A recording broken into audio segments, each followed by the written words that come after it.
Bismillahirrahmanirrahim. Assalamualaikum warahmatullahi wabarakatuh. Alhamdulillahirabbil alamin. Wassalatu wassalamu ala nabiyina Muhammadin wa ala alihi washabbihi ajmain. Amma ba'd. Alhamdulillah, kita panjat puji dan syukur kita kepada Allah Subhanahu wa taala. Kita mohon pengampunan Allah dan perlindungan Allah Subhanahu wa taala atas segala kejahatan diri kita. Kita mohon bantuan pertolongan Allah Subhanahu wa taala untuk kita mendapat peringatan sedikit tadabbur daripada Al-Quran ini. InsyaAllah ta'ala pada pagi ini kita akan lihat kepada surah An-Nahl, surah yang ke-16, ayat yang ke-30. A'udzu billahi minasyaitonir rajim. Bismillahirrahmanirrahim.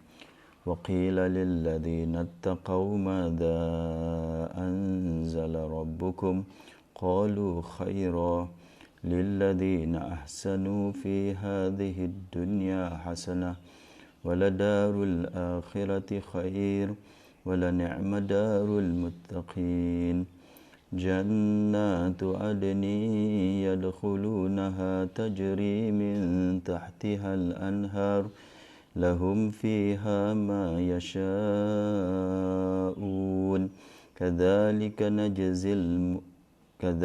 يجزي الله المتقين الذين تتوفاهم الملائكة طيبين يقولون سلام عليكم ادخلوا الجنة بما كنتم تعملون صدق الله العظيم.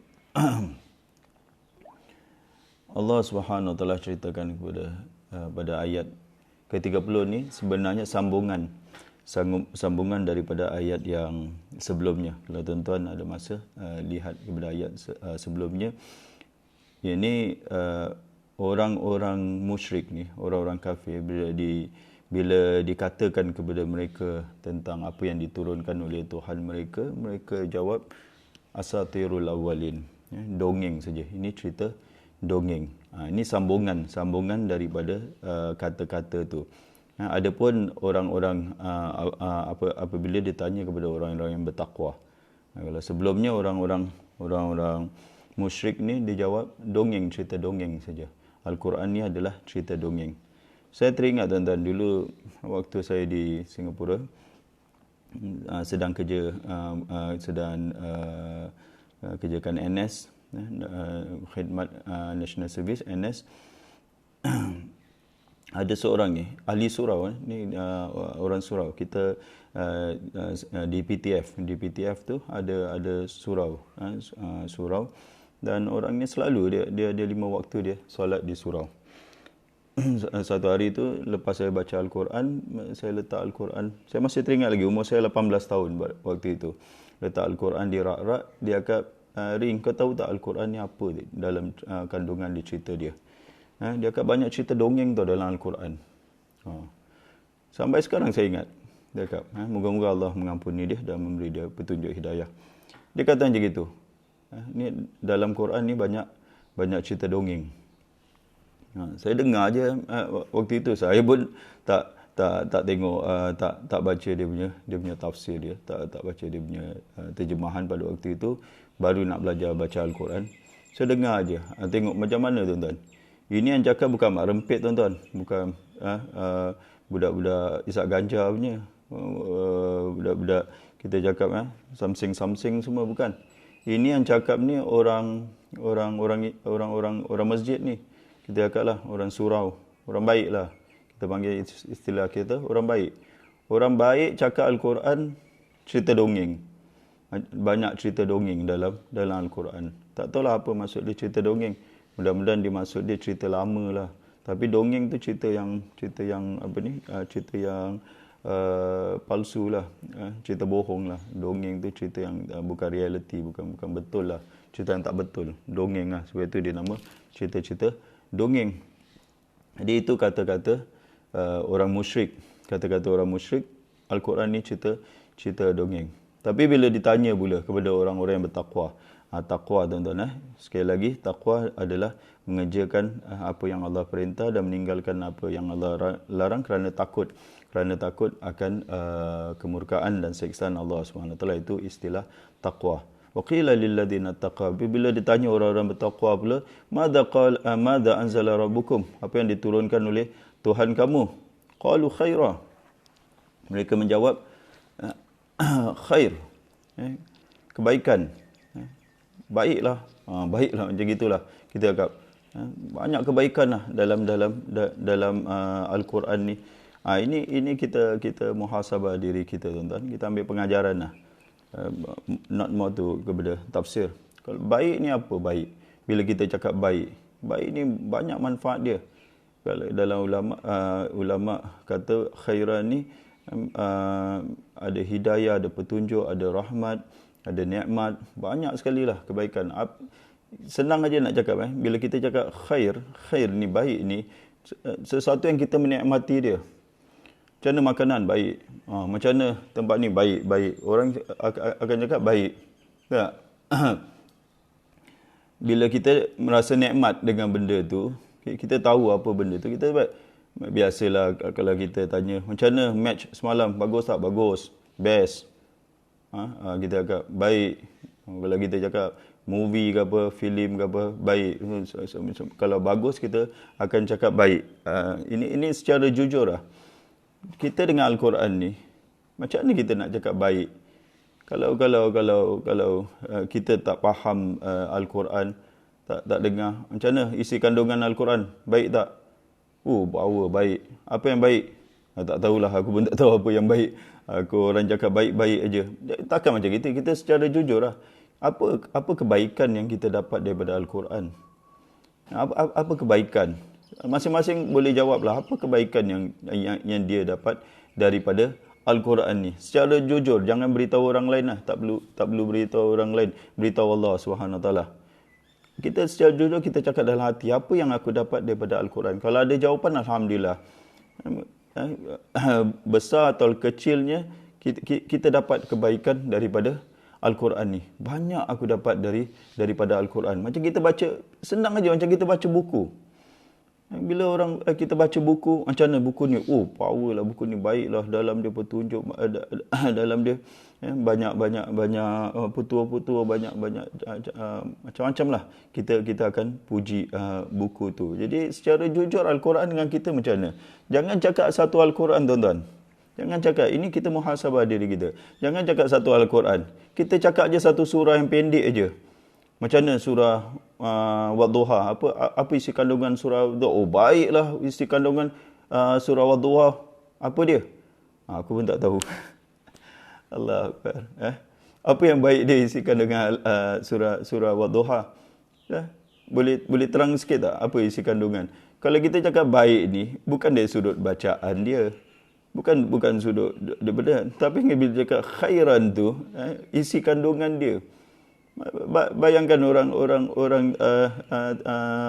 tengok movie yang dia tak faham, dia takkan nak cakap baik. Terpinga-pinga dia. Cakaplah movie ni dua orang bercakap ajalah. Dua orang bercakap aja, tak ada tempat-tempat lain. Kita scene tempat-tempat lain tak ada. Senario tempat-tempat lain tak ada. Dua orang bercakap aja. Dia dengar aje dua orang. Dia tak faham lah. Dua orang ni bercakap sampai 1 jam, 2 jam. Orang tanya, macam mana filem tu? Bagus, baik. Padahal kalau dia faham, dua orang tu sedang berdebat, bercakap, memang sedap lah kalau orang faham dia punya makna. Kalau orang tak faham, dia dengar dua orang ni bercakap, lepas tu dia cakap, macam mana? Senang aja cakap je, aku tak faham. Aku tak faham apa dua orang ni cakap. Kan macam gitu kan. Jadi Al-Quran kalau kita tak lihat kepada makna dia, kepada terjemahan dia, macam mana kita nak cakap baik? Itu muhasabah bagi diri kita. Apa kebaikan yang kita dapat daripada isi kandungan? Orang-orang bertakwa ni, berarti apa tuan-tuan?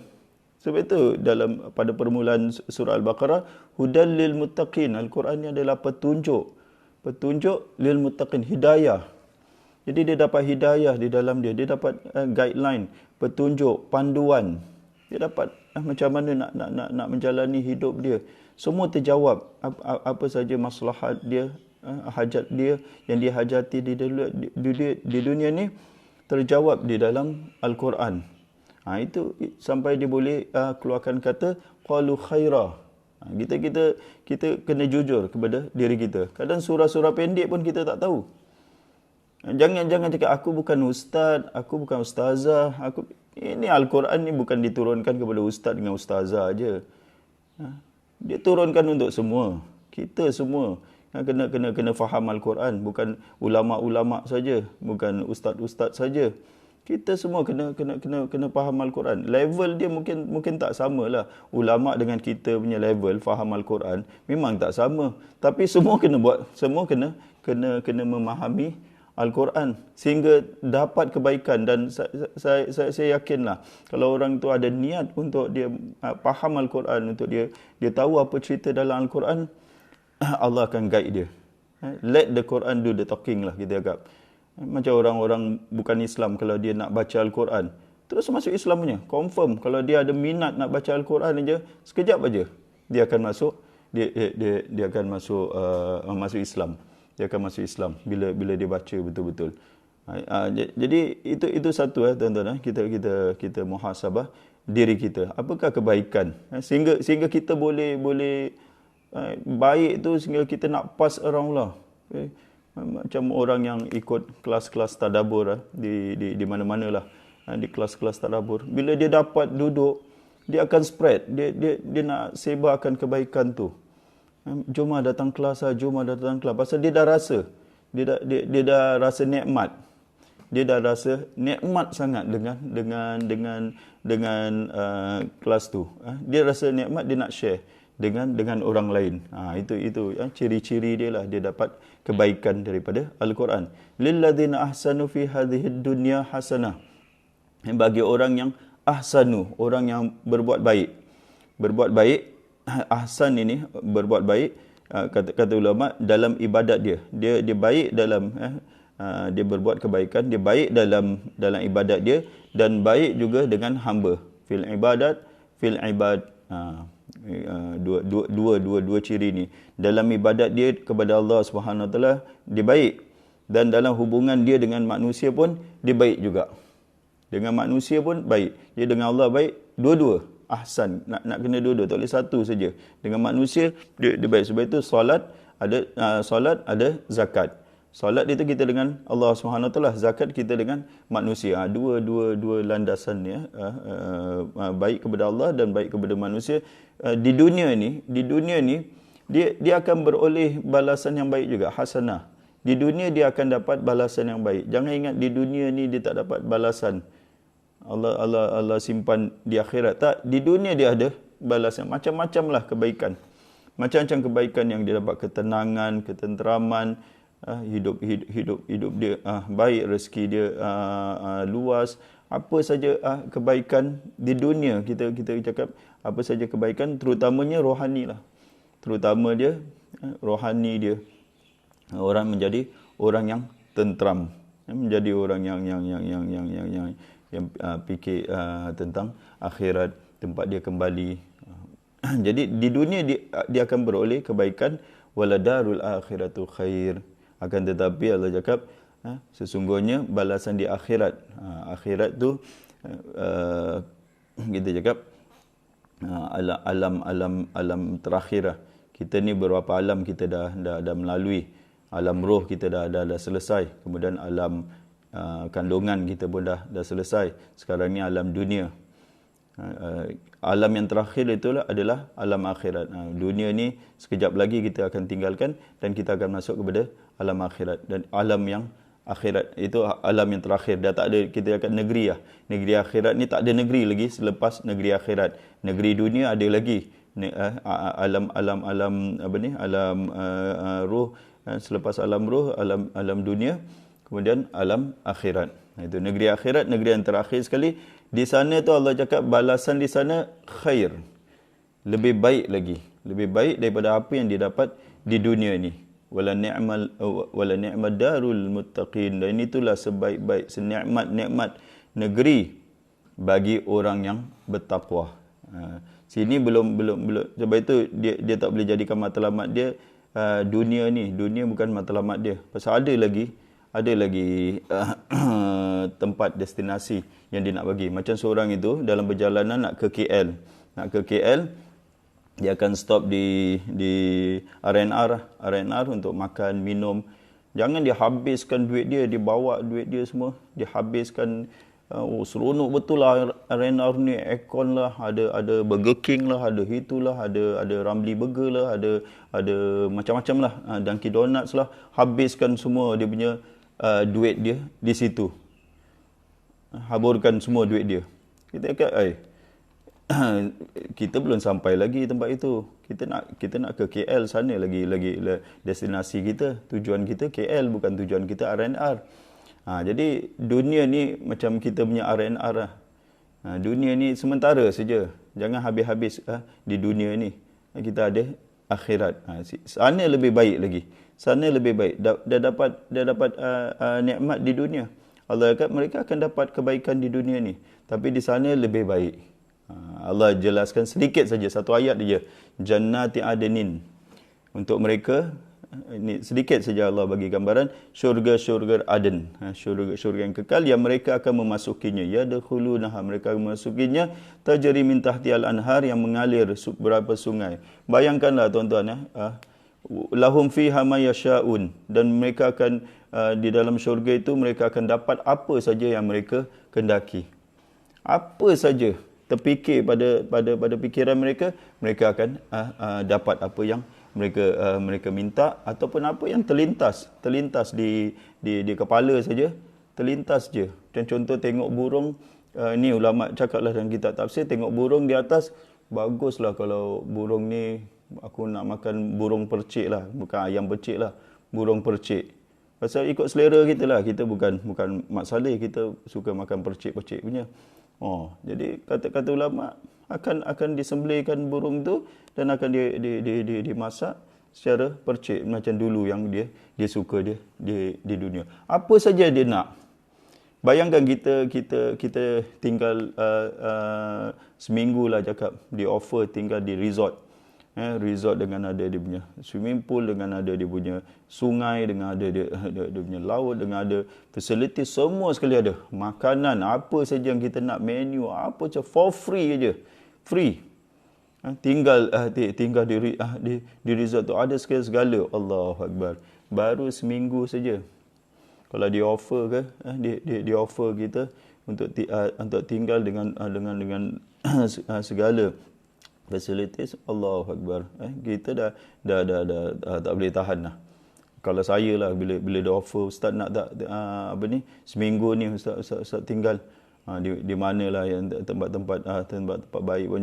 Jangan cakap di luar negara lah, di Malaysia pun dah okey. Janda baik dah dapat seminggu tinggal di janda baik dengan makan free semua, apa free semua.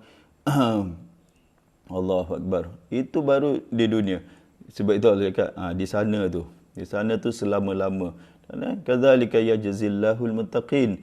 Demikianlah kami membalas, Allah Subhanahu Wa Taala membalas orang yang bertakwa. Tapi dengan syarat, siapa yang layak dapat sana, muttaqin. Ini yang kita nak, kita berpuasa ni la'alakum tattaqun kan, untuk dapat derajat takwa, untuk dapat untuk gaya hidup takwa lah kita cakap, untuk kita hidup gaya hidup takwa.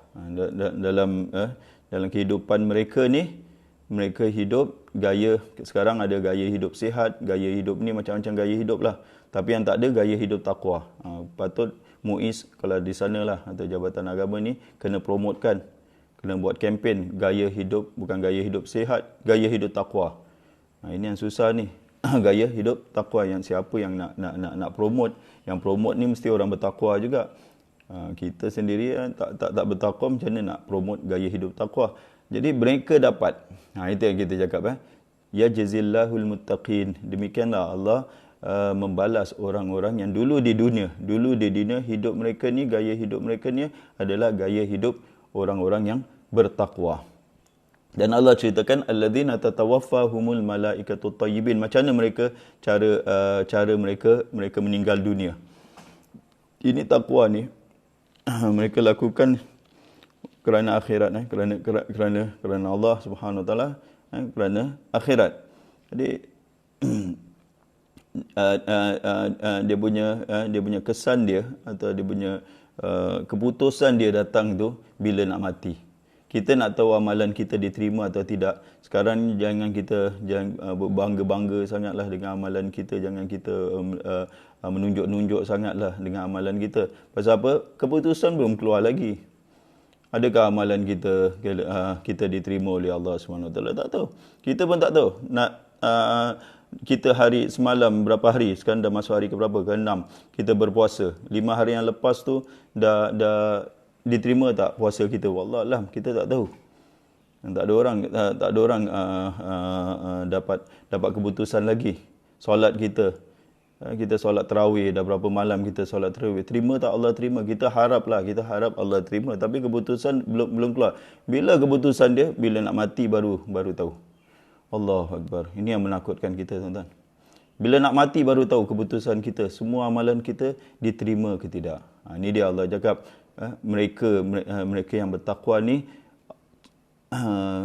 keputusan dia adalah bila mereka akan diambil nyawa mereka. Bila diambil nyawa mereka, allazina tatawaffahumul malaikatu tayyibin, iaitu mereka yang diambil nyawanya oleh malaikat. Malaikat mencabut, mewafatkan mereka. Tengok tuan-tuan, tayyibin dalam keadaan apa? Tayyibin dalam keadaan bersih. Tayyib ni baik atau bersih atau suci. Maksudnya apa? Maksudnya hati mereka ni suci daripada kesyirikan, daripada maksiat, suci daripada kekufuran. Hati-hati qalbun salimah, kita bagi hati yang selamat.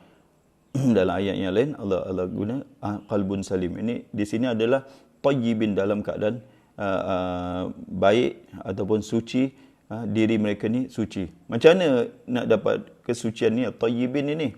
Dengan mengamalkan Quran atas tadi. Dia mengamalkan apa yang Allah perintah dan dia meninggalkan apa yang Allah larang. Kerana takut kepada Allah Subhanahu Wa Taala, dia akan sucikan diri dia. Dengan atas lagi, kita tengok ayat tadi, qalu khaira. Dengan dia membaca Al-Quran, apa yang diturunkan. Orang tanya apa kandungan Al-Quran, dia cakap khaira. Jadi Al-Quran ni di antara kebaikan dia adalah dia ni mensucikan hati. Ini sebagaimana firman Allah dalam ayat yang lain. Allah kata tentang Allah utus, Rabbana wa ba'ath fihim rasulan minhum yatslu alaihim ayatika wa yu'allimuhumul kitaba wal hikmata wa yuzakkihim. Nabi Ibrahim minta kepada Allah agar diutuskan Nabi Muhammad Nabi Muhammad kepada mereka yang akan membacakan ayat-ayat Engkau ya Allah, yang akan mengajar mereka, wa yuzakkihim, dan mensucikan mereka. Dengan baca Al-Quran, dengan mendapat ilmu daripada Al-Quran, barulah hati boleh suci daripada kesyirikan. Selama-lama kalau kita tak baca Al-Quran, tuan-tuan, kalau kita tak belajar daripada Al-Quran, kesyirikan kita takkan lepas.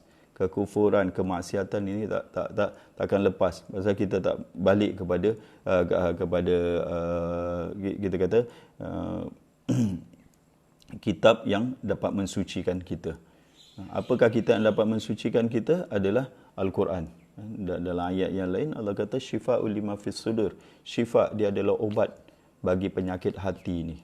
Dalam hati kita banyak penyakit, jadi dia adalah syifa. Jadi orang-orang ni diwafatkan oleh malaikat dalam keadaan tayyibin, dalam keadaan suci, bersih, baik daripada segala kesyirikan dan kekufuran. Yaquluna salamun alaikum. Malaikat itu berkata salamun alaikum. Ini yang kita nanti-nantikan. Kita beramal di dunia ni, kita beramal sekarang ni untuk mendapat salam daripada malaikat. Ada ulama cakap salam ni adalah Allah kirim salam kepada kamu. Ada dua pendapat, satu cakap malaikat bagi salam, lagi satu cakap Allah kirim salam. Salamun qaulan min rabbir rahim. Salam daripada Tuhan kamu. Jadi ini yang kita nak. Sekarang ni orang bagi salam kepada kita, semua orang bagi salam kepada kita. Okey jugalah, tapi yang kita nak adalah salam daripada malaikat.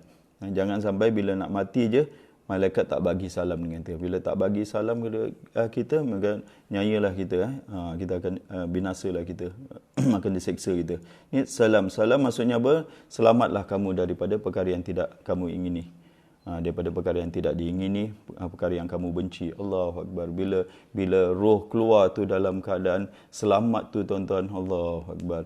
Kita cakap selamat jalan, kita bila orang nak pergi, bukan lama sangat, nak pergi KL aja kita cakap selamatlah perjalanan kamu sehingga sampai destinasi, kita cakap selamat. Kalau nak pergi haji, selamat. Ini roh nak keluar tuan-tuan, roh nak keluar menuju ke syurga ni, malaikat dia cakap kamu akan selamat. Malaikat punya doa adalah selamatlah kamu dah selamat, selamat. Ini confirmation daripada Allah Subhanahu Wa Taala. Bila malaikat datang dengan salam aja dah confirm lah selamat perjalanan kita kalau dia dapat salam daripada malaikat. Sementara ni nanti ada satu malam dalam bulan ni malaikat akan turun, akan bagi salam kepada setiap orang yang beribadat, iaitu pada malam Lailatul Qadar. Sebelum pada bulan ni malaikat akan turun, akan bagi salam sebelum kita dapat salam ni. Moga-moga kita termasuk orang yang diberi salam oleh para malaikat. Malaikat pun cakap salamun alaikum. Jadi confirm kamu akan masuk syurga kalau dapat salam daripada malaikat. Udkhulul jannah, masuklah ke syurga bima kuntum ta'malun. Disebabkan apa? Sebab dia adalah sebab amal baik yang kamu kerjakan. Balik kepada takwa dia.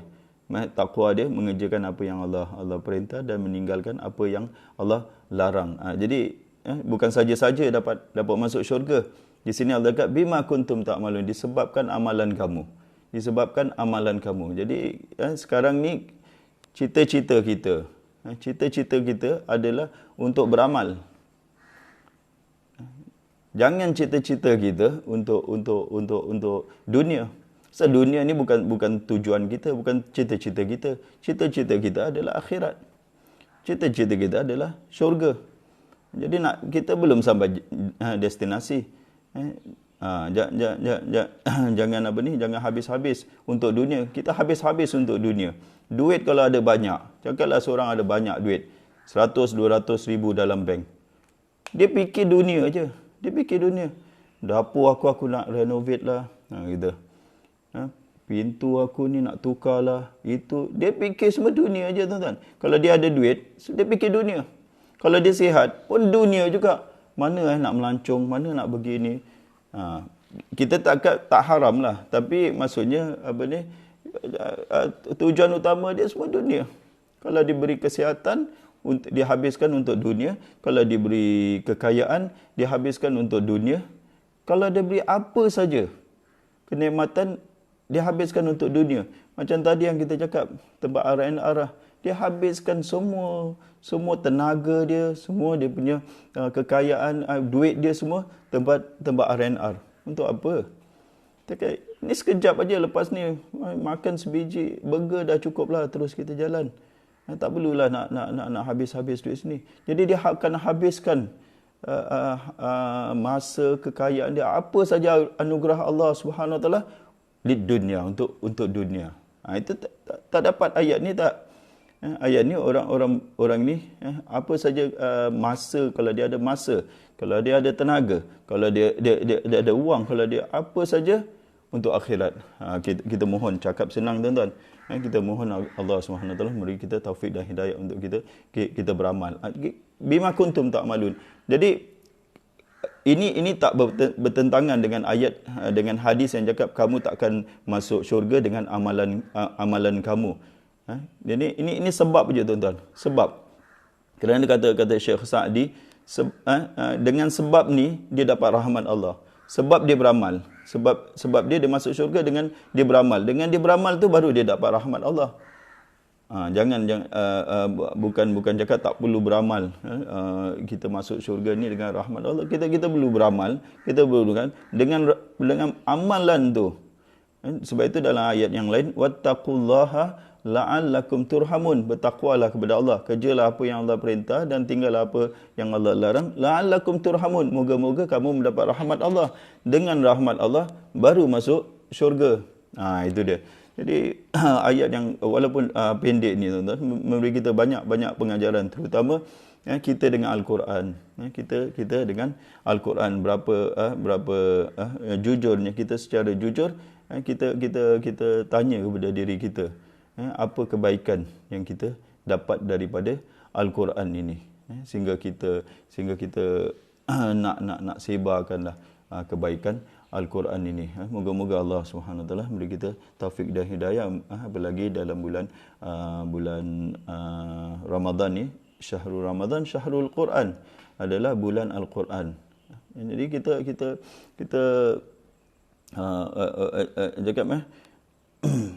kita perbaiki atau muhasabah hubungan kita dengan Al-Quran. Dari sudut baca, alhamdulillah lah, kalau seorang itu setiap hari dia istiqamah baca dengan tanpa makna tu, okeylah, dah okey. Tapi lebih daripada itu, kebaikan, panduan, hidayah, rahmat atau apa saja kebaikan dan nikmat yang dia dapat daripada Al-Quran ini, daripada Al-Quran. Kita muhasabah, moga-moga kita perjalanan kita jauh lagi, tapi itu permulaan kita kena lakukan permulaan dia. Permulaan dia adalah kamu perbaiki hubungan kamu dengan kitab Allah. Sebab itu kata ulama, kalau kita nak tahu hubungan kita dengan Allah Subhanahu Wa Taala, lihat hubungan kita dengan Al-Quran. Lihat hubungan kita dengan Al-Quran, baru kita dapat ukur hubungan kita dengan Allah Subhanahu Wa Taala. Senang aja, tengok hubungan. Takkanlah orang ini minat kepada penyanyi ini, tapi lagu dia tak pernah dengar. Kau minat tak dengan penyanyi siapa? Siti Nurhaliza. Oh, minat sangatlah aku gini. Lagu apa yang kau minat? Aku tak tahu pun lagu dia. Aku tak pernah dengar pun lagu dia. Kita akan merepek lah. Mana ada orang macam itu? Jadi kalau kita minat, kalau kita sayang dengan Allah SWT, kalau kita dekat dengan Allah SWT, tanya kepada kita, kitab Allah mana part yang paling best sekali ya? Oh, aku pun tak tahulah. Aku pun mana boleh macam gitu. Kena betul-betul hubungan kita dengan Al-Quran, dengan Allah SWT. Moga-moga Allah buka pintu hidayah kepada kita. Wallahu a'lam bishawab. Aqulu qouli hadza wa astaghfirullahal azim li wa lakum. Wassalamualaikum warahmatullahi wabarakatuh.